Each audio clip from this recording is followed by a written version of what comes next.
Hello everyone, and welcome back to the channel. If you're looking to monitor and manage your sales calls more effectively, you're in the right place.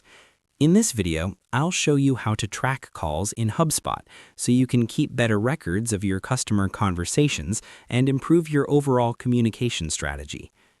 To begin, log into your Hubspot account. Once you're on the dashboard, click on the gear icon at the top to open your settings. Keep in mind that call tracking requires a marketing professional or higher plan, as this feature is not available on free accounts. After opening settings, navigate to the Calling section. Here, you'll find options to register and manage your phone number. Click Get Started, and if prompted, upgrade your account to access calling features.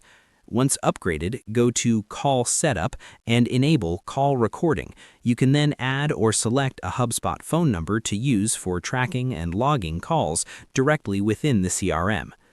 That's all you need to do to start tracking calls in Hubspot. I hope this tutorial helped you understand the setup process.